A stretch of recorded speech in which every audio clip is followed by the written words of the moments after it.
Hello दोस्तों, नमस्कार। SM के शाना में मैं आप सब लोगों का दिल से बहुत बहुत स्वागत करता हूं। दोस्तों, इस वीडियो में हम लोग बात करने वाले हैं दो कंपनीज के बारे में। यस, आपको बताइए हम बिजनेस रिलेटेड बहुत सारी चीज़ों को कवर करते हैं एंड कभी कोई खबर निकल कर आती है तो हम थोड़ा सा उन कंपनीज को डिटेल में भी कवर करते हैं। पूरा वीडियो हमेशा की तरह इन्फॉर्मेशन एजुकेशनल पर्पज से रिलेटेड ही रहेगा, क्योंकि ऐसे हम बहुत सारे वीडियोस डेली बनाते रहते हैं एंड इसमें हम सारी चीज़ों को कवर करेंगे। पहले तो कंपनी का मतलब क्या खबर निकल कर आया वो, देन कंपनी क्या बिजनेस करती है, क्योंकि काफ़ी लोगों को कन्फ्यूजन भी होता है इन कंपनीज को लेके। देन कंपनी के अभी के क्वार्टर के नंबर्स क्या है, फ्यूचर के प्लान्स भी क्या है, कंपनी के क्लाइंट्स कौन है, सारी चीज़ें, एडवांटेज क्या है, डिसएडवांटेज क्या है, सारी चीज़ें। तो चलिए स्टार्ट करते हैं दोस्तों। यहाँ पे मदरसन ग्रुप आप सभी लोगों को पता ही होगा, काफ़ी बड़ा ग्रुप। पहले तो सिर्फ एक ही कंपनी शेयर बाजार में देखने को मिलती थी, फिर बाद में आपको पता ही है कि जो मदरसन ग्रुप था उसका डीमर्जर हुआ और फिर दो अलग अलग कंपनियां हमें मार्केट में अब देखने को यहाँ पे मिल जाती है। मदरसन ग्रुप की अगर बात कर ले दोस्तों, तो उन्होंने बताया है कि ये जो करंट फिनेंशियल ईयर 27 जो स्टार्ट हो चुका है उसमें वो 6000 करोड़ का कैपेक्स प्लान कर रहे हैं, कैपिटल एक्सपेंडिचर। ठीक है, कैपिटल एक्सपेंडिचर क्या होता है कि अपनी बिजनेस की क्षमता को बढ़ाना। ठीक है, अगर आप लगातार एक ही बिजनेस करते रहोगे तो फिर आप एक पर्टिकुलर लेवल तक आप पहुंचोगे, फिर आगे कैसे बढ़ोगे? तो आगे बढ़ाने के लिए आपको कैपेक्स करना पड़ता है।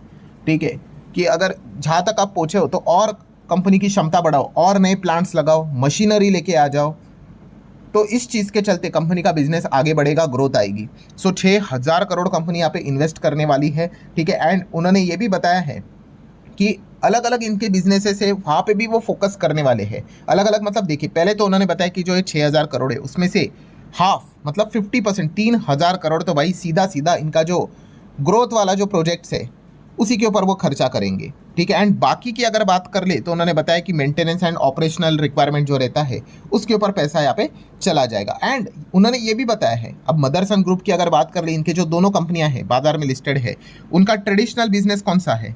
Automotive business, auto ancillary segment में काम करते हैं।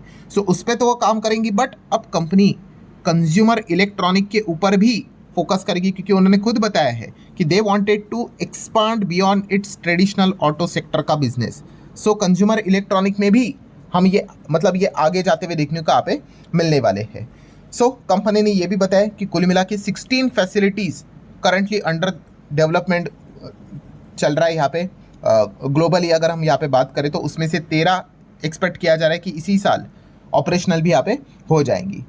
डेफिनेटली हम कह सकते हैं कि कंपनी यहाँ पे आगे बढ़ने का लगातार कोशिश कर रहा है। और जैसे मैंने कहा कि मदरसन ग्रुप की दो कंपनियां बाजार में हैं, और दो कंपनीज की अगर मैं यहाँ पे बात कर लूँ उसमें से एक कंपनी है जो डोमेस्टिक मतलब सिर्फ भारत में काम करती है, और दूसरी जो कंपनी है वो इंटरनेशनली भी काम करती है। और इनके क्लाइंट्स भी अगर आप देखोगे तो बड़े बड़े नाम हमें देखने को मिल जाते हैं, जो कि एक एडवांटेज भी होता है। स्टार्ट करते हैं सबसे पहले डोमेस्टिक बिजनेस के साथ, जो विद इन इंडिया ही काम यहाँ पे करता है। उस कंपनी का नाम है एम सुमी मतलब Motherson Sumi wiring India limited. नाम से ही पता चल जाता है, बट फिर भी नाम के ऊपर हमें नहीं जाना है, क्योंकि आप सभी लोगों को यहाँ पे पता ही है कि नाम के ऊपर अगर आप ट्रस्ट करोगे तो फिर बहुत कुछ गड़बड़ यहाँ पे हो जाती है। मतलब कल के दिन हम सभी लोगों ने देखा था कि let's learn stock market and finance करके हमारा एक चैनल यहाँ पे एक चैनल है, जहाँ पे इस टॉपिक के ऊपर मैंने वीडियो बनाया था। आपको पता ही है कि जो प्राइम मिनिस्टर जी ने, जो इटली की प्राइम मिनिस्टर है मेलोनी, उनको मेलोडी गिफ्ट की थी, और इस चीज़ के चलते जो पार्ले के शेयर्स है उनमें अपर सर्किट लगा।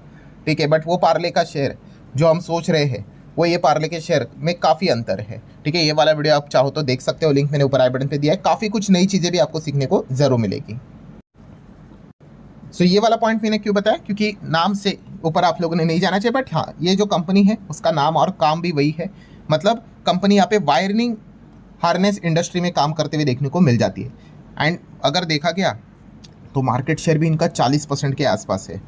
मतलब क्या है दोस्तों, यूजुअली अगर मैं आसान भाषा में बोल दूँ, जो एक गाड़ियाँ रहती है ना, गाड़ी पकड़ लो, बाइक पकड़ लो, उसके अंदर बहुत सारे वायरिंग्स आपको देखने को मिल जाते हैं। यस, उससे रिलेटेड काम ये कंपनी करती है, मदरसन सुमी वायरिंग इंडिया। ठीक है, हाल ही में अलग से डीमर्ज होकर लिस्ट यहाँ पे हुई थी, और आप देख सकते हैं, देखिए पूरा इनका काम 99% काम वही है, wiring harness and its components.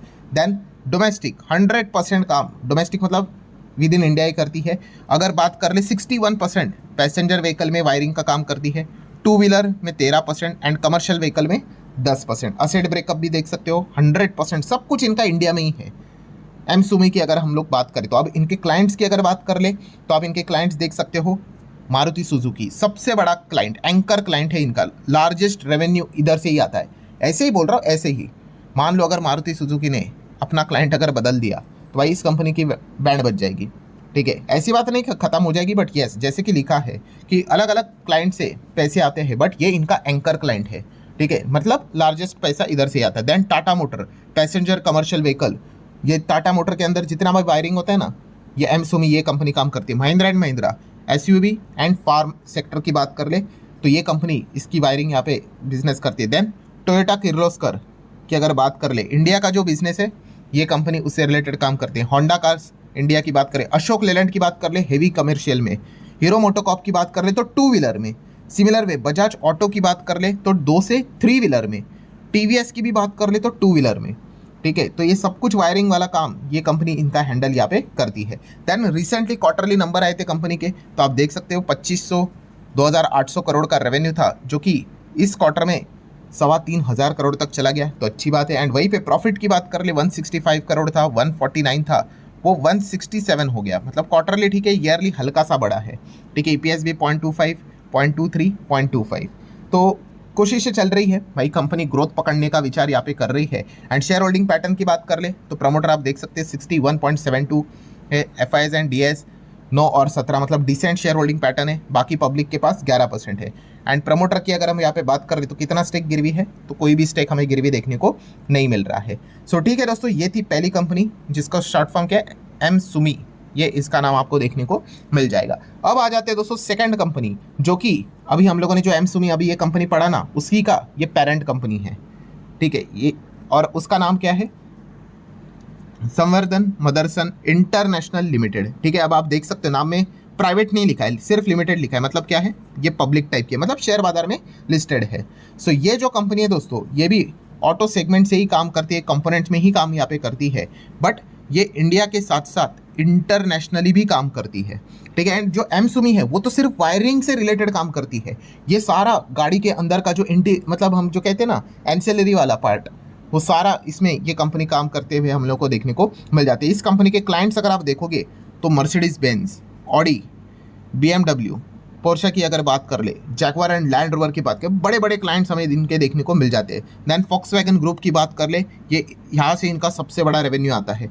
Then Ford motor है, GM की अगर बात कर ले, देन उसी के साथ साथ जीप, फिएट, पिजियट की अगर बात कर ले, देन रेनॉल्ट, निसान, मित्सुबिशी की अगर बात कर ले, हुंडई मोटर ग्रुप की बात कर ले, तो इनके बहुत सारे बड़े बड़े नाम हमें देखने को मिल जाते हैं। एंड सबसे बड़ा अगर इनका कोई नाम EV प्लेयर में देखने को मिल जाता है वो है टेस्ला। यस दोस्तों, टेस्ला भी इनका क्लाइंट है।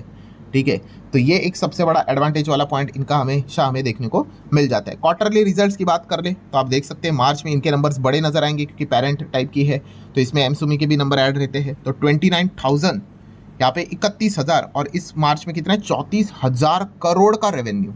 ठीक है, एंड वहीं पे सब कुछ एडजस्टमेंट के बाद फाइनल प्रॉफिट। ठीक है, सो वो कितना है, पहले 1,115 करोड़ का प्रॉफिट 1,500 करोड़ चला गया, और यहाँ पे 1,000 करोड़ के आसपास का प्रॉफिट 1,560 के आसपास चला गया।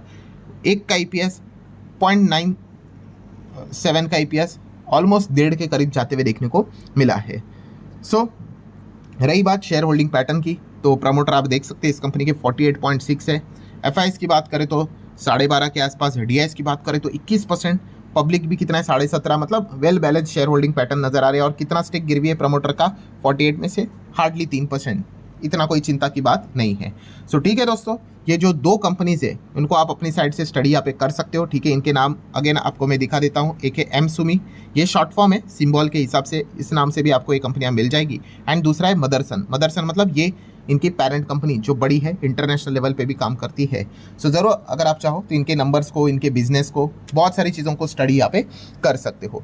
अच्छा, अब एडवांटेज एंड डिसएडवांटेज की बात कर लेते हैं और वीडियो को क्लोज कर लेते हैं। अगर मैं एम सुमी की अगर बात कर लूँ, ठीक है, तो एडवांटेज क्या है कि चलो विद इन इंडिया काम यहाँ पे कर रहे हैं। अब आप बोलोगे कि सिर्फ विद इन इंडिया से एडवांटेज क्या होता है, तो मतलब हम कह सकते हैं कि आपको कम, मतलब अगर मान लो अभी मदरसन है, ये तो इंटरनेशनली पे, तो आपको क्या करना पड़ेगा, बहुत सारी जगह पे ध्यान रखना पड़ेगा भाई। 40+ से ज़्यादा देशों में ही ये कंपनी, इनफैक्ट मैं तो ऐसा भी कहना चाहूँगा, ठीक है, कौन से बड़े देश में ये कंपनी नहीं है, ये ढूंढना पड़ेगा। सो कभी कभी ये एडवांटेज वाली चीज़ डिसएडवांटेज भी कैसे होती है, क्योंकि हर चीज़ के ऊपर आपको क्या करना पड़ेगा, यस, ध्यान रखना पड़ेगा। प्रॉब्लम यही होती है कि काफ़ी लोग क्या करते हैं, मान लो XYZ किसी भी कंपनी में चले गए और वो इंटरनेशनली भी अच्छा खासा कमाई करती है, एंड वो ध्यान ही नहीं रखते भाई इंटरनेशनली। मतलब मान लो अगर कोई कंपनी फ्रांस से कमाती है, बहुत सारा पैसा वहीं से आता है, वो स्टडी नहीं करते भाई फ्रांस की पॉलिसी क्या है, वहाँ की सरकार की पॉलिसी क्या है, उस बिजनेस के ऊपर क्या इम्पैक्ट पड़ेगा। अगर ऐसा नहीं करोगे तो फिर मतलब कैसा होगा, फिर तो लक के सहारे चल रहे हैं। सो ये चीज़ें होती है दोस्तों कि अगर आप इंटरनेशनली जाओगे वो भी एक एडवांटेज है, बट साथ में आपको बहुत स्टडी करनी पड़ेगी भाई, किधर ग्लोबली क्या चल रहा है क्या नहीं चल रहा है, ठीक है। एंड ग्लोबल लेवल पे अगर कोई क्राइसिस आया तो ग्लोबल लेवल पे एडवांटेज वाली कंपनी को नुकसान भी होता है, जैसे कि कोविड के वक्त इस कंपनी की हालत, मतलब हम कह सकते हैं काफ़ी चैलेंजिंग पार्ट हमें देखने को यहाँ पे मिल रहा था, ठीक है। तो ये चीज़ें हमें काफ़ी देखने को मिली थी। सो ये भी पॉइंट आप लोगों ने ज़रूर स्टडी करते वक्त फोकस में यहाँ पे रखने। सो बॉटम लाइन क्या है दोस्तों कि यस, ये जो एंटायर मदरसन ग्रुप है 6,000 करोड़ का कैपेक्स करते हुए देखने को मिलने वाले, अपनी क्षमता को यहाँ पे बढ़ाने वाले हैं। ऑटो में तो काम कर ही रहे हैं, अब ये कंज्यूमर सेगमेंट में भी, इलेक्ट्रॉनिक सेगमेंट में भी आगे बढ़ते हुए देखने को मिलने वाले। सो अगर आप चाहो तो इन कंपनीज को स्टडी कर सकते हो। अगेन वीडियो क्लोज करने से पहले यही कहना चाहूँगा, पूरा वीडियो सिर्फ इन्फॉर्मेशन एजुकेशनल पर्पज से रिलेटेड था। ऐसे हम और भी अलग अलग बिजनेस वाली कंपनीज को कवर करते रहेंगे। मिलते हैं अगले वीडियो में, तब तक के लिए बाय बाय।